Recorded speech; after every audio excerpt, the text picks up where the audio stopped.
Right now, a few thousand people are still without power after severe storms ripped through the metro early Saturday morning. Take a look. Most of those outages are in the southern part of the metro. Crews are working around the clock to get that power turned back on. 41 Action News reporter Alyssa Donovan is joining us now live. Alyssa, when is the power going to be turned back on, restored?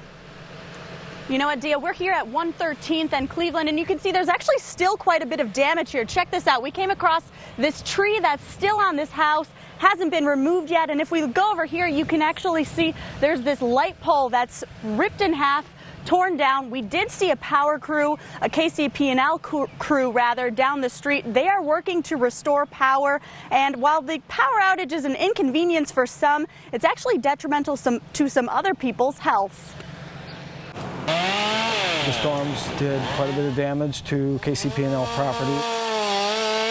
Crews spent part of their day working in Deborah Thomas's backyard. I'm calling him our Spider-Man. He's in the tree. The guy was cutting branches sideways. Thomas lost power on Saturday morning when a tree fell across the lines behind her house. Woke up early Saturday morning. It was raining crazy out, and my son, he got up to get ready to go to work, and we heard this big boom. Downed power lines and trees in the backyards are always a concern for everybody. For Thomas, the outage is nothing more than a nuisance. It's just something that you do. You learn to do this. You know, this is life. You take each and every day as it comes, and that is just what I do. But her neighbor feels otherwise. He seemed to be the first to go out and the last to come back on. Janice Mickles and her sister both depend on electronic medical equipment. My sister used a medical bed which needs electric to go up and down to help her get mobile.